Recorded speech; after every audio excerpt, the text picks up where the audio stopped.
All right, and welcome back to the First Team Fantasy Podcast. In this one, we have all of the afternoon games, the Sunday night game, and the Monday night game recap. So I'm going to start it off with the Cleveland Browns going into Denver and getting pretty much obliterated. The Broncos won 29-12. As we said, this Broncos defense is a lot better than it was in the first half of the year. Yeah. So I'm not really looking at them as a plus matchup for a lot of my guys.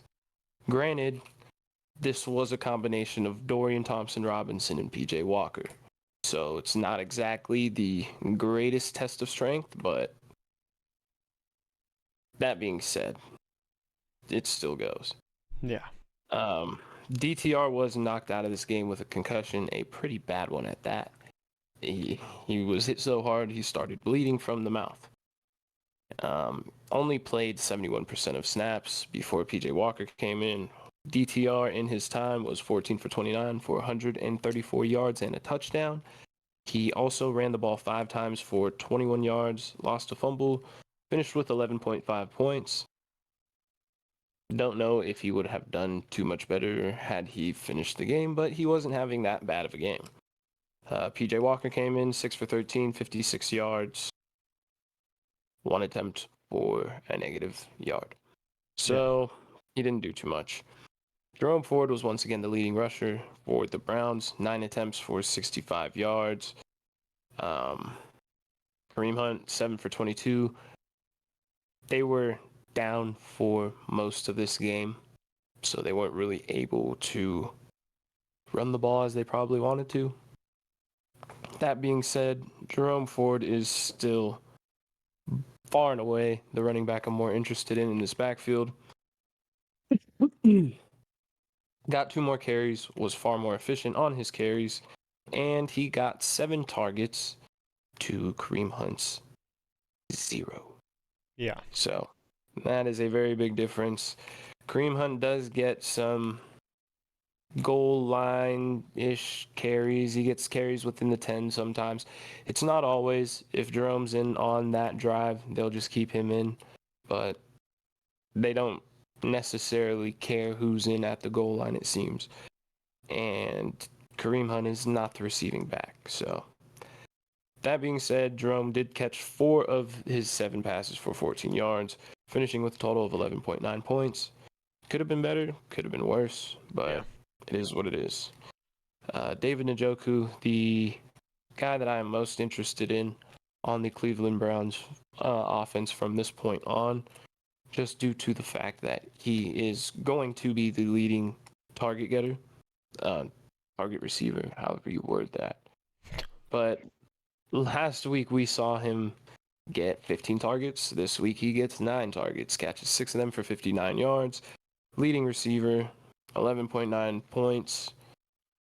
I mean, he's been consistent. He's been very consistent. Someone else who has been fairly consistent is Elijah Moore.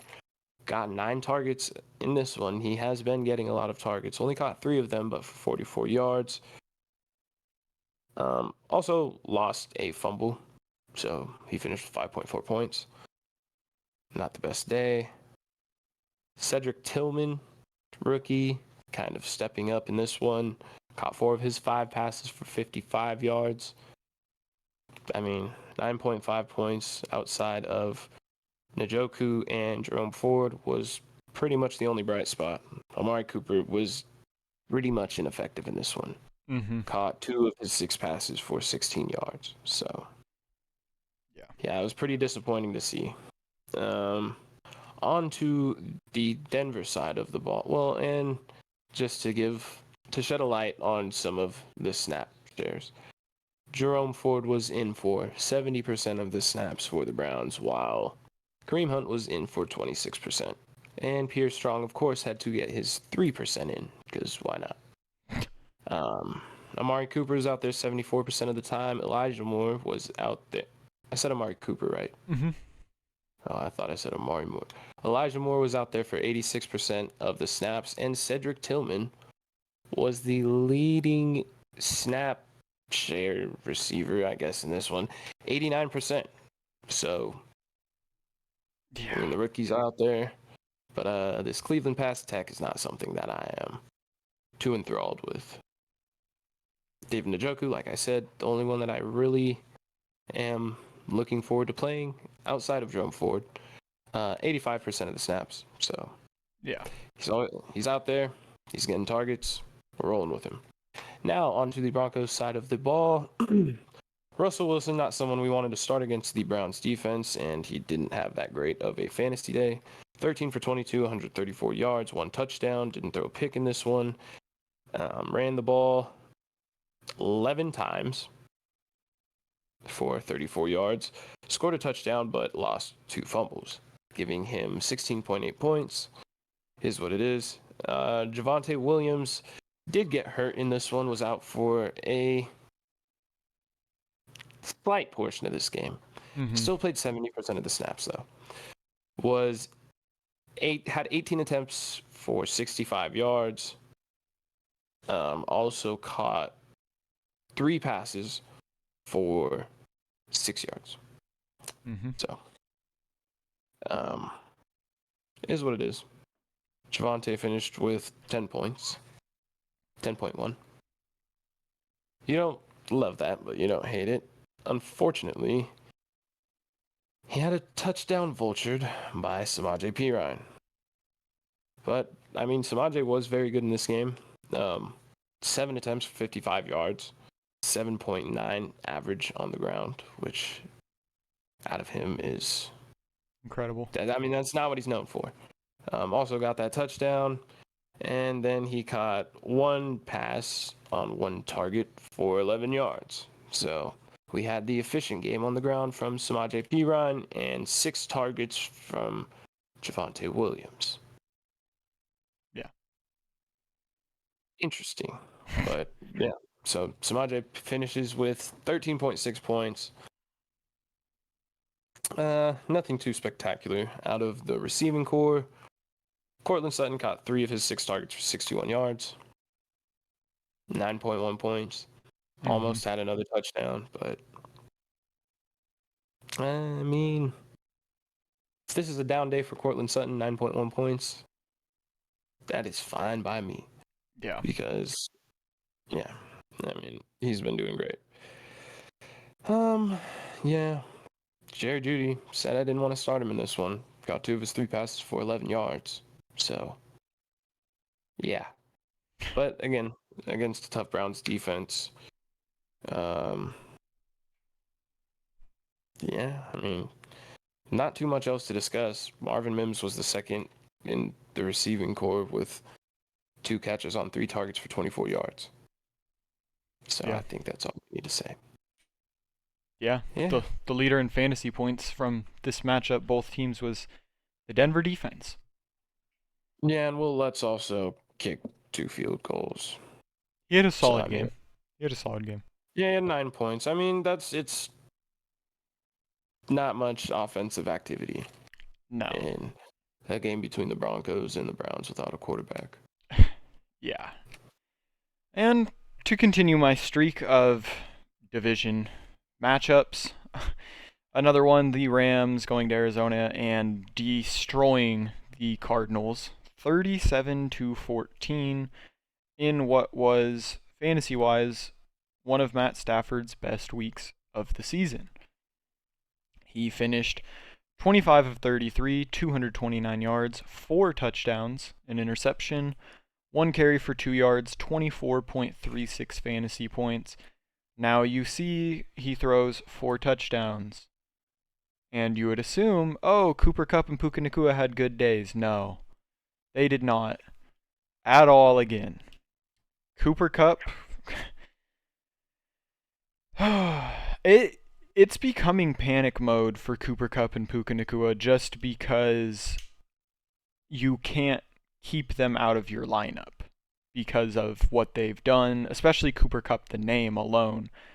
But again, 5 targets, 3 catches for 18 yards, 4.8. Puka Nacua, 8 targets, 4 catches, 27 yards, 6.7. The Rams scored 37 points, and these guys had 11.5 fantasy points combined. it's just incredible. I mean, the best receiver was Tutu Atwell, who saw his snap percentage drop all the way to 36%. He's been up above 70% dang near every single game all season. Only played 36%, saw 3 targets, caught all 3 for 76 yards, 10.6 fantasy points. And now the vulture, Tyler Higbee, caught 2 touchdowns, 5 targets, caught all 5, 29 yards, the 2 touchdowns, 19.9 fantasy points. We're not starting Tyler Higbee. You're going to pick him up next week like, oh, he just had this good week. No. It's just incredible that they scored 37 and Puka and Cooper Kupp were just decoys out there. And Kyren Williams has come back. I see why they let Darrell Henderson walk, because Royce Freeman, as the backup, carried it 13 times, 77 yards, a touchdown, only played 34% of snaps, 13.7. Kyren Williams with one of the best games I've ever seen from someone coming back from like an IR stint. I mean, 16 carries, 143 yards. 6 catches on 6 targets, 61 yards, 2 touchdowns in 61% of snaps, 38.4. If you did not plug in Kyren Williams to your lineup, being like, dang, I want to see if he's actually healthy, you messed up so bad. That is week winning numbers. Wow. We'll discuss more in the preview for next week about Cooper Kupp and Puka Nacua, but Kyren Williams is an absolute must start every single week he's in. Yeah. The Cardinals. I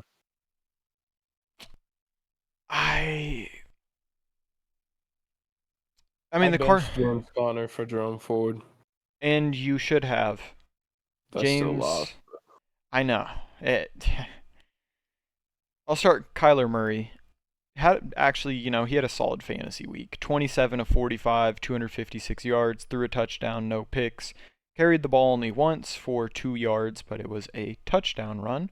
20.44 fantasy points, a solid week from Kyler Murray. Going to James Conner. Since he has returned from his IR stint, he has not been the same James Conner we saw to begin the season, and he had another rough week. He only carried the ball 6 times for 27 yards. He caught 4 passes on 5 targets for 5 yards, which gave him 7.2 fantasy points. He only played 42% of the snaps. The lead fantasy running back on the week was Michael Carter, who ran the ball 4 times for 19 yards, caught all 4 of his passes that were thrown his way for 15 yards, 7.4, 38% of snaps. Obviously, we're not interested in him.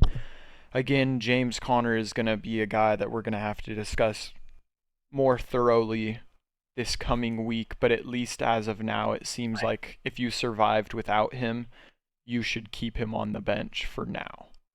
These ex-Jets running backs are annoying. They just appear out of nowhere. Ty Johnson, I mean, go away, please. Just go away.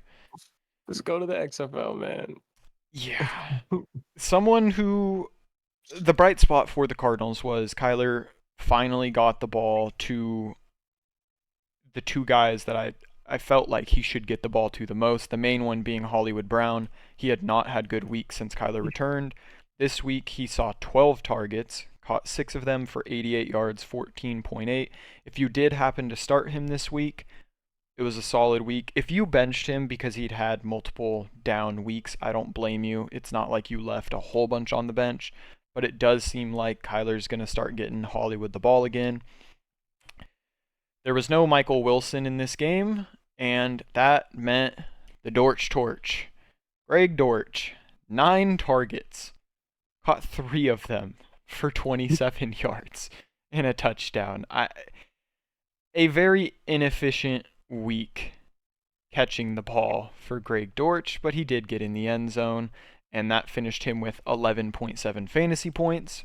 A solid I week don't if you know did decide to how start he him. gets so many targets. When he just randomly appears and just gets hyper targeted, I don't know. He's like the Avatar. Rondale Moore was the guy who got left out. He only saw 3 targets, caught 2 of them for 35 yards, 5.5 fantasy points.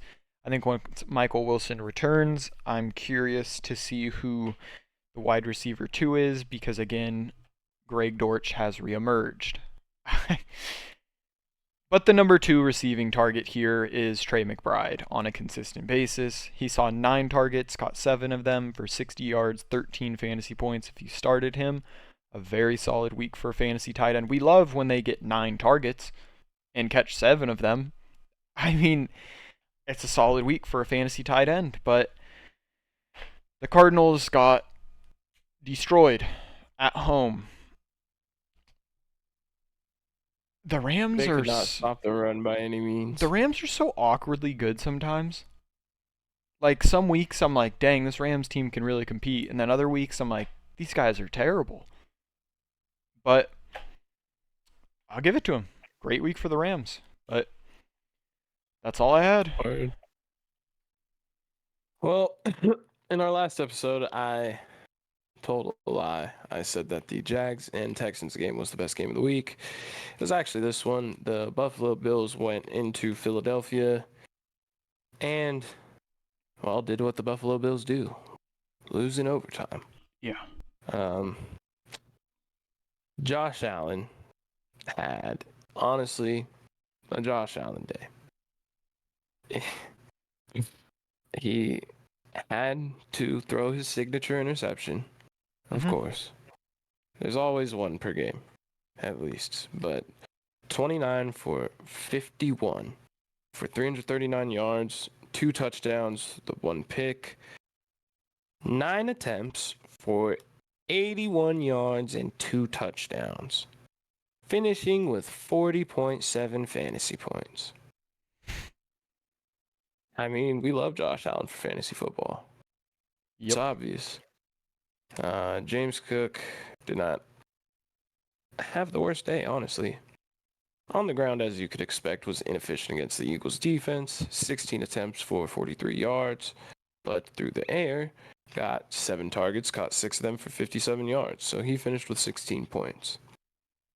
Solid. Against the Eagles, that's an amazing day against the Eagles, if we're being honest. Like, I will take that. If he's going to get those targets out of the backfield, I love it. My only issue, as my issue always is with this stupid team, Latavius Murray outsnapped James Cook in this one. Latavius Murray got 5 targets in this game. Latavius Murray got 9 rush attempts. Can we let it go, Buffalo? Why do you think you guys are 6-6? You just use your young running back. Yeah. I don't understand it. I really don't. I mean, take all those Latavius Murray targets and give them to James Cook. I just don't. Well, Latavius Murray finished with 7.8 fantasy points. Dalton Kincaid didn't have the best one. 6 targets, caught 5 of them for 38 yards. 8.8. Not horrible for a tight end, but he's been pretty much on fire recently, so Yeah. it kind of sucked to see him cool off in a sense, and he will be on bye this upcoming week, as will everybody on this team. Yeah. Khalil Shakir, 5 targets, caught 3 of them for 47 yards, 7.7 points. He's steady. I mean, involved. Stephon Diggs obviously does Stephon Diggs things. 11 targets, caught 6 of them for 74 yards and a touchdown, giving him 19.4 points and saving the best for last. The Enigma himself, Gabe Davis, with the ultimate Gabe Davis stat line. 6 catches, 12 targets, 105 yards, and a touchdown, giving him 22.5 points. That's what he does. what he does. reappears. Gabe Davis is a best ball phenom. Yeah. And that's about it. He can go from getting 1 target to getting 12 targets. Yeah. No rhyme or reason. I don't know. Yeah. I really don't. So that's that. And on to the Eagles side of the ball. Oh, yeah. Also, Tyler Bass had a field goal blocked and missed a field goal. So, yeah, Trash good can. on you, bud. Tyler Ass. Jalen Hurts was 18 for 31 in this one, 200 yards, 3 touchdowns, 1 interception. Also rushed the ball 14 times for 65 yards and 2 touchdowns. Also lost a fumble, 35.5 points for him. If you had either quarterback in this game, you were happy to say the very least. Pretty much what you're expecting out of both these guys, definitely what you drafted them for. And yeah, you're definitely reaping the benefits in the right part of the year. DeAndre Swift in this one, 14 attempts, just like Jalen Hurts. Unfortunately, did not get a touchdown, but had 80 yards. Also got 1 target in the pass game, unfortunately. Caught it, 4 yards, 9.4 points. Definitely with the volume, we're hoping for a little bit more. But as you know, with the Eagles, when they get inside of the 2-yard line, so on and so forth, it's going to Jalen Hurts. Yeah. So DeAndre Swift, I mean, once in a blue moon, you'll get that fake, but you got to hope he gets it in from outside of the 10. Otherwise, it's not going to happen. Kenny Gainwell had a little bit of involvement, had 2 rushes for 26 yards. Also caught 2 passes on 3 targets for 10. Nothing crazy, but that obviously you would like to see go to DeAndre Swift. A.J. Brown, 9 targets, caught 5 of them for 37 yards and a touchdown, 14.7 points. And Devontae Smith was the lead receiver in this one. Caught 7 of his 8 targets for 106 yards and a touchdown, giving him 23.6 points. Yeah. And of course, you cannot forget Olamide Zaccheaus coming in for a 29-yard touchdown on his lone target. Mm-hmm. Of course. But of course. Yeah. So yeah, I mean, that's about it for this one. I mean, if you'd like to know the splits for the Eagles running backs, because that's probably the only thing. I mean, you know, Devontae Smith, A.J. Brown are both playing over 90%. DeAndre Swift's out there 64% of the time. Kenneth Gainwell, 35%. Almost identical from last week. That's what you're going to get. Gainwell's going to have a role in this offense, but it's primarily going to be Swift, so need Swift to work with the volume he gets on the ground and hopefully get in the end zone. Otherwise, I don't know. Yeah. And But yeah. to finish out the Sunday afternoon games, we had the Chiefs take on the Raiders in Vegas and win 31-17. You know, from a fantasy perspective, everyone that we would have started from this game did good, except the people that thought to start the Chiefs defense. They did not do good fantasy-wise. But Mahomes, 27 of 34, 298 yards, 2 touchdowns, no picks, 5 carries for 9 yards, 20.82. You know, Mahomes he's not going to put up Josh Allen, Jalen Hurts fantasy numbers on a consistent basis. It's just not going to happen. It's not how the Chiefs are operating this season. And when the running back, Isaiah Pacheco, scores 2 touchdowns on the ground, even more so. To go to Pacheco was 15 of 55, 2 touchdowns, 5 catches on 5 targets, 34 yards, 25.9 fantasy points. We know the Raiders are weak against the run. They actually didn't get carved up like crazy on the ground itself, but without Jerick McKinnon, they said they were going to put Clyde Edwards-Helaire into that role. That role was sitting on the bench and watching Pacheco get absolutely everything. And he made it work. 26 fantasy points basically from Pacheco, a monster week. Go to the receivers. We talked about Rashee Rice. 8 catches, 107 yards, a touchdown on 10 targets, played 67% of snaps, 24.7 fantasy points. If you happen to throw him at the flex, an absolutely monster week. Justin Watson, who got targeted 11 times last week, was only targeted 3 times this week, caught 1 pass for 3 yards and a touchdown, 7.3 fantasy points. Sky Moore, a 6.4 fantasy point day, not really someone we're looking at. The same with Justin Watson. The other guy, the fourth chief that we are looking at, and obviously starting, was Travis Kelce.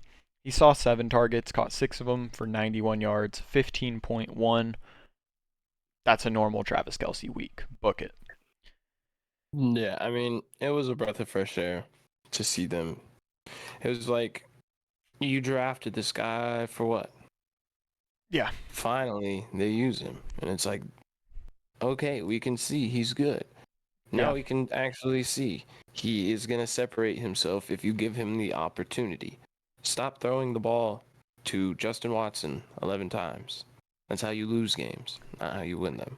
Yeah. So, yeah, like we said, everyone from the Chiefs did their thing. And honestly, on the Raiders side of the ball, we had some pretty solid days as well. Aiden O'Connell, 23 of 33, 248 yards, a touchdown. Did not throw an interception in this one, surprisingly. 13.92 fantasy points. Again, not someone we're looking at fantasy-wise. The three-headed monster is, and Josh Jacobs, 20 carries, 110 yards, and a touchdown, albeit one carry he ran like 63 yards. Again, he did get that monster carry, but I'm going to be I can't even think of the right word. I'm going to be rough on Josh Jacobs. Without that 60-yard run, he had like 19 carries for 59 yards. But again, he did get the long run. And I mean, it's something he's done before in his career. Yeah. So it's like, it is in his arsenal. It's not just an anomaly. No, I know. But just, I want more I'm just consistency. saying that. I know, Yeah. but that's something, he has that breakaway speed and that ability too. Absolutely. So it is nice to see again. It was great to see a 14-0 lead and 31-17.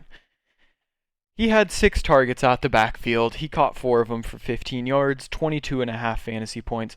A great week. Can we take a little for Josh Jacobs? A little sidebar? And we talked about, like, you being a realistic Raiders fan. This is why Anthony Pierce is not going to work as the head coach. Antonio Pierce. Yeah. Oh, apologize, Antonio Anthony. Is Anthony the guy on the Ravens? No, that's Michael. Oh, Michael Pierce. Okay. But no, it's games like this. Mm-hmm. You're playing the Chiefs. You go up 14-0 to get up 14-0, but that's when you need a legitimate head coach to be able to protect that 14-0 lead in your own house. Because now you got to go into Arrowhead. But it's just, that's what we talked about, and then hopefully they address that, because if they do, they have a solid team that can compete in the AFC West. Yeah, so I would agree. And so Josh Jacobs had a great day. Devontae Adams, a solid day. It wasn't bad by any means. We'll take it. I mean, good Lord, from what we saw in previous weeks, I'll take that. Yeah, he had 7 targets. He caught 5 of them, 73 yards, 12.3 fantasy points. That will not kill you in your matchup. And the last piece, Jacoby Myers, saw 7 targets as well, caught 6 of them for 79 yards and a touchdown. 1 rush attempt for 2 yards, 20.1 fantasy points. A great week for Jacoby Myers. Even not a failed pass attempt. He threw it out of bounds, man. It was a smart pass attempt. Something Aiden O'Connell can learn from. There's nothing there. Throw it away. Don't take the sack. A lot of quarterbacks can learn from that. Yeah, and then the last 2 pieces, just because Michael Mayer has been slightly talked about, but he's not a viable fantasy tight end this season. He had 2 catches, 27 yards on 4 targets, 4.7.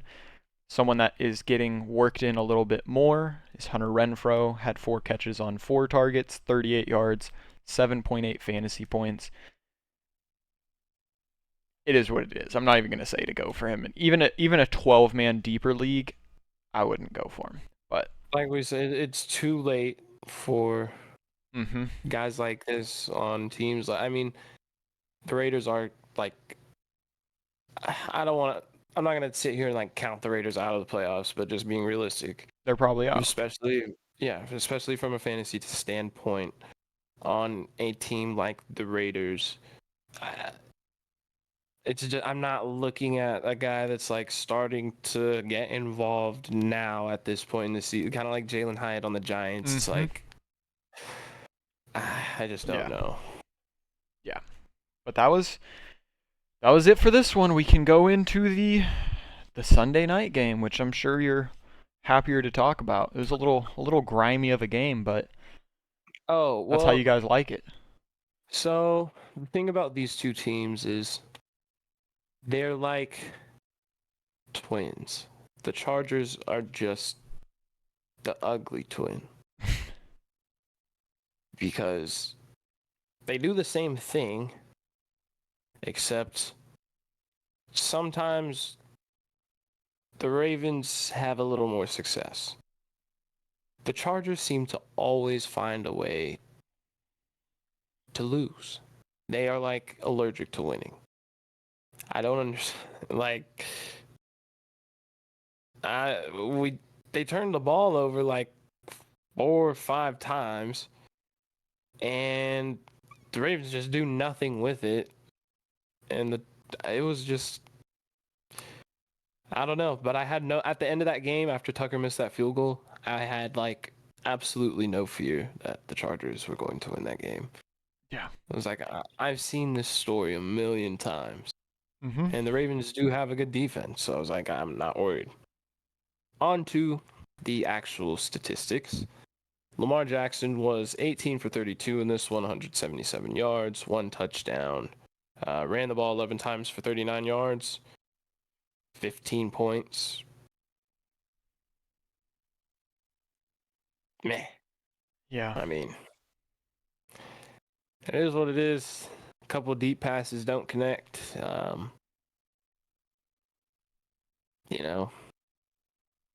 I was hoping for a bit more, especially against the Chargers defense, which has been pretty awful against the pass. Mm-hmm. But the Ravens kind of did what they do and started running the ball successfully, and that's how they won the game. Keaton Mitchell is probably the best running back on the Ravens.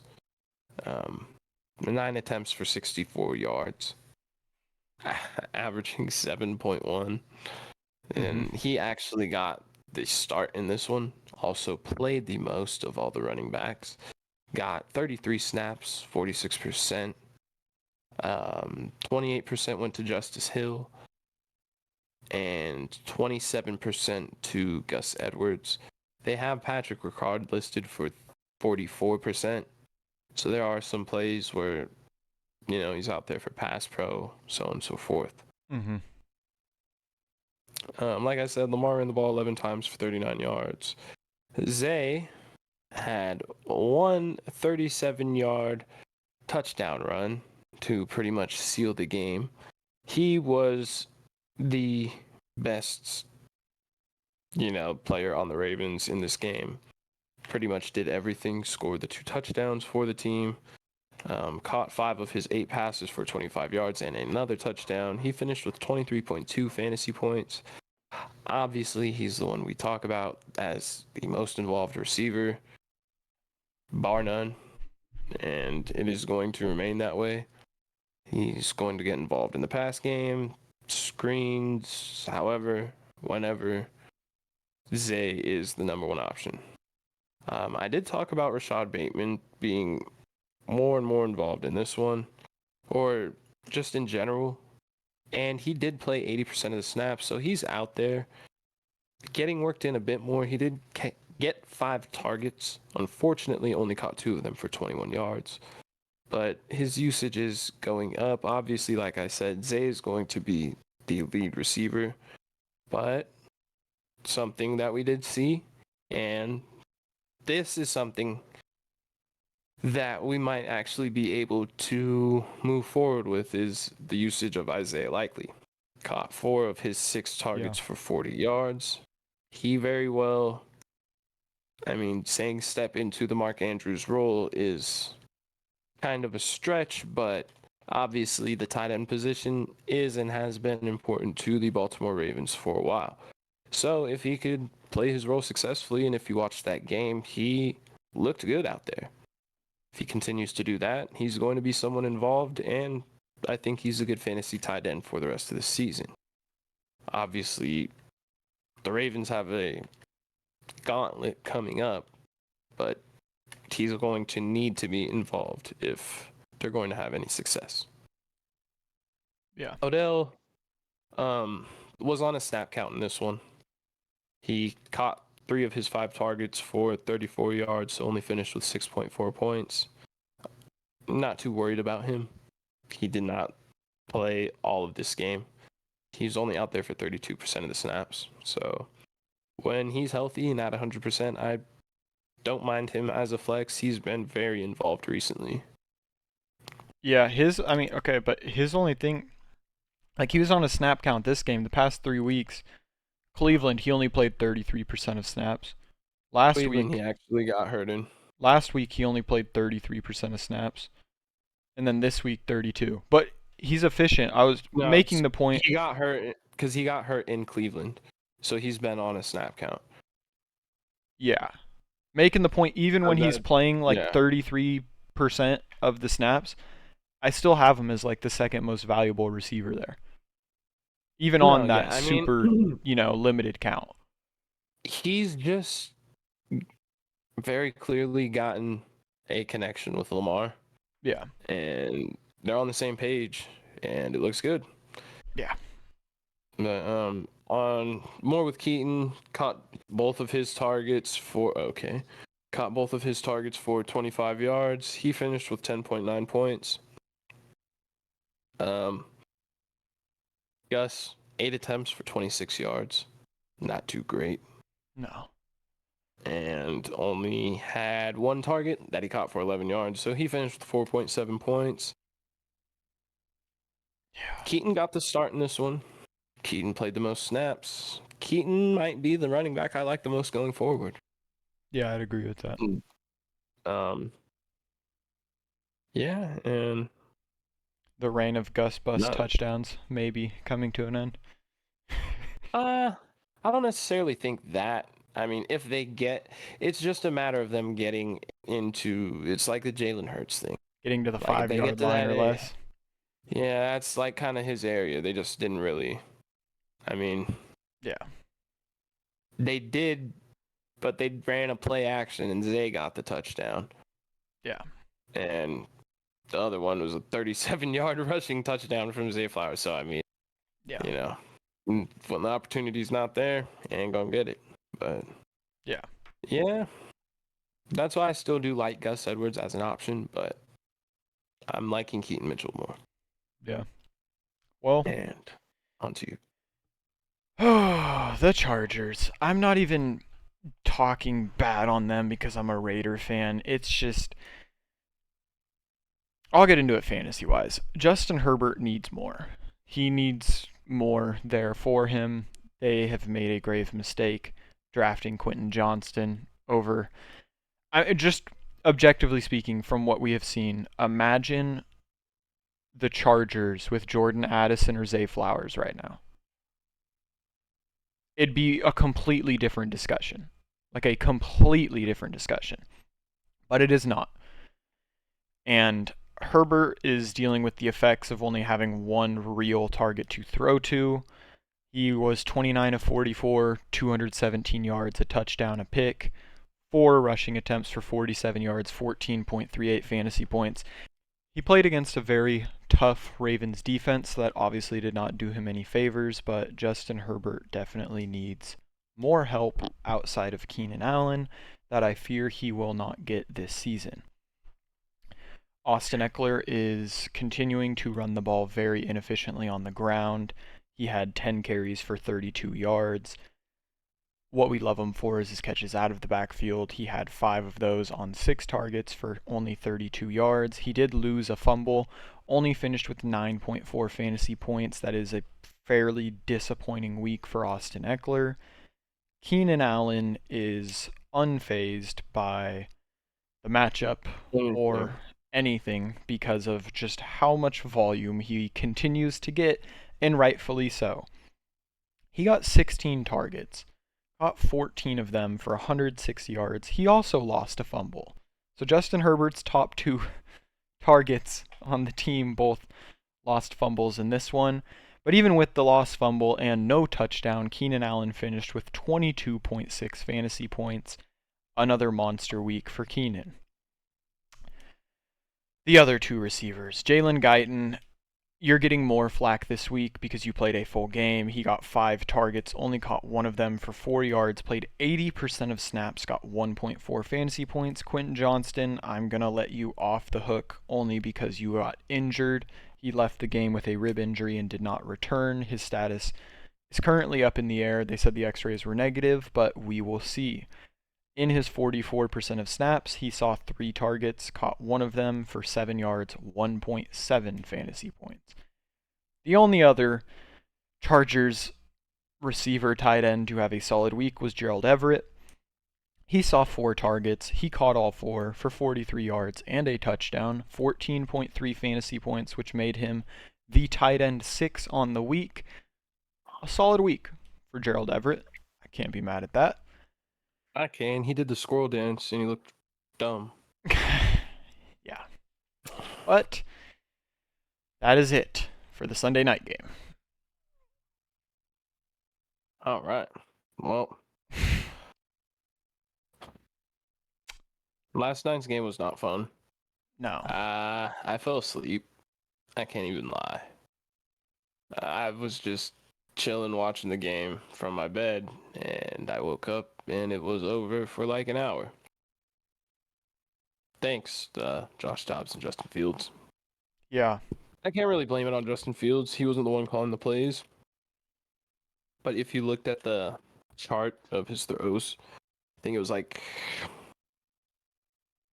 20 or so were at or around the line of scrimmage.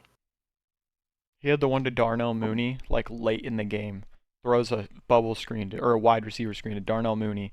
Equanimous St. Brown's supposed to block for him. Completely just misses the defender. Darnell Mooney gets blasted 2 yards behind line. Game on the line. I'm just like, dude. I just... God. Well, there were 2 people who were important in this game. No, more than that. Honestly, more than that. Justin Fields didn't have a great game. He was 27 for 37, 217 yards. Ran the ball 12 times for 59 yards. Also, lost a couple fumbles. Roschon Johnson lost a fumble. Roschon Johnson ran the ball 10 times for 35 yards.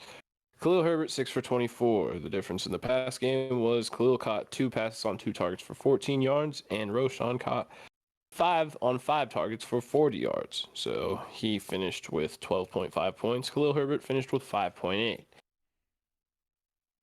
I think the running back that I guess I am more interested in this one is Roschon Johnson. Roschon Johnson played 74% of the snaps. This was after he got outsnapped by Khalil Herbert last week, and it seemed like this might be the direction the Bears are moving in. I think he looked better out there. He got more attempts. He looked better in the pass game. I don't know. I mean, I don't trust either of them. I think I do trust Roschon just a little bit more, just maybe as a backup option if you need one. Yeah, fair. But aren't they going on bye? Where is that? Yes.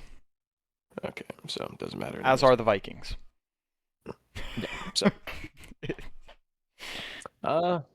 DJ Moore did DJ Moore things when Justin Fields is playing. Got 13 targets, caught 11 of them, 114 yards, 22.4 fantasy points. I hope you started him. We said there's no reason you should not be starting DJ Moore. Yeah. But you never know. He's out there 93% of the time. Next closest guy was Darnell Mooney, 31% of the time, but that's it. He caught 2 passes for 6 yards. I'm telling you, one of them was. Yeah, I don't know. Because he caught a 10-yard pass. Mm-hmm. So that means the other one was for -4. Mm-hmm. So yeah.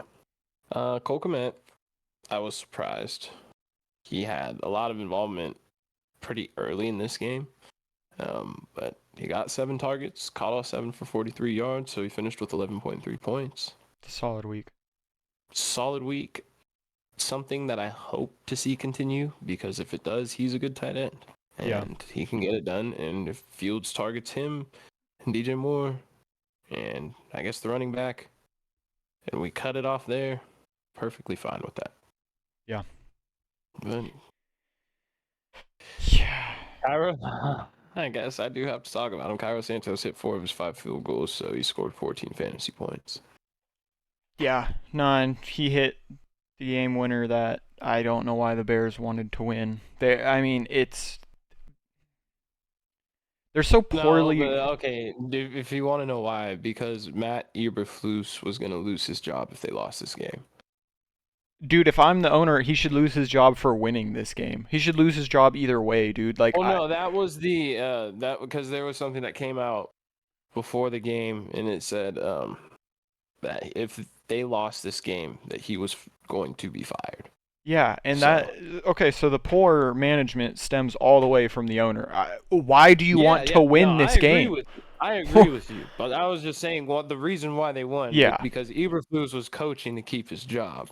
Yeah. Now, why they didn't just fire him before the game? Congrats, you beat the Vikings without Kirk Cousins and Justin Jefferson by 2. My apologies. You can keep your job. I felt bad for Josh Dobbs in this one, man. Yeah, Josh Dobbs had a horrible game. His third worst game of the season.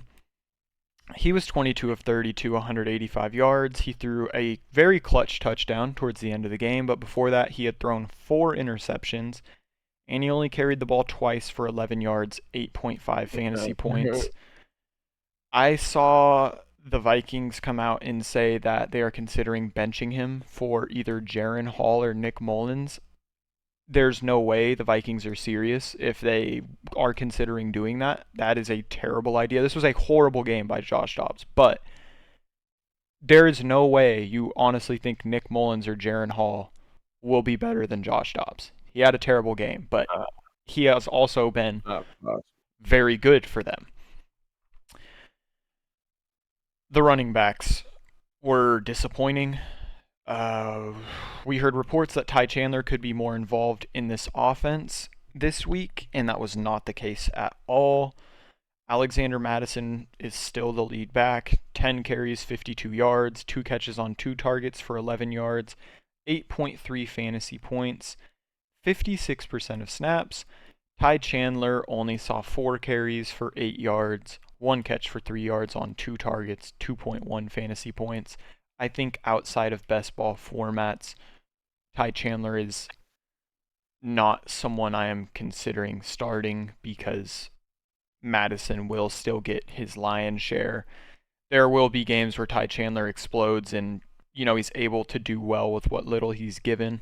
And he's did that the past 2 weeks before this one, but when you score 10 points and you only throw for 185 yards, you assume you're going to have some rough fantasy weeks, and that is exactly what they had. Jordan Addison, the lead receiver there, until Jefferson returns. 10 targets, 6 catches, 39 yards, 9.9 fantasy points. KJ Osborne, 4 targets, caught 3, 34 yards, 6.4. Brandon Powell, 3 catches, 3 targets, 45, 7.7. It was just... only guy we were considering starting there or were starting was Jordan Addison. and that was a bit of a disappointing week, but 9.9 doesn't absolutely burn you, but we were hoping for more than that. Someone who was having a pretty rough week until a very clutch touchdown late in the game. Josh Dobbs threw an absolute dot to TJ Hawkinson, which I thought would win them the game, to be honest. He had 5 catches on 6 targets for 50 yards and that touchdown, 16 fantasy points, finished with a very solid week that you cannot complain about. Again, both of these teams will be going on bye this coming week. Now, did you want to finish off with our waivers of the week?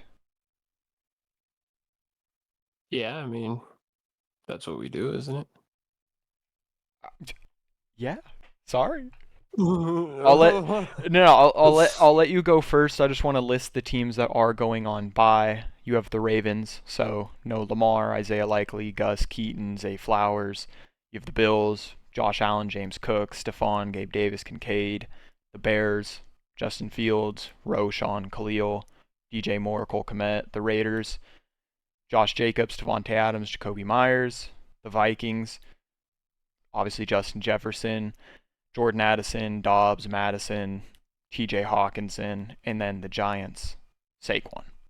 So a lot of starters that are going to be missing this week. So who did you have as your quarterback waiver wire pickup? Sam Howell going up against Miami. Their defense sucks. They're gonna have to pass to stay in it. They pass a lot. It's pretty simple. Yeah. I have, because it's thin, and Sam Howell is obviously at the top of the list if he's available. I have Russ. He's only rostered 52% of leagues. They're going against Houston. He's currently the quarterback 14. His past 4 weeks have been 17 points, 18, 14, and 16. So he's not someone that's going to go absolutely off, but has at least shown some sliver of consistency that will not hurt you if you're missing like a Josh Allen.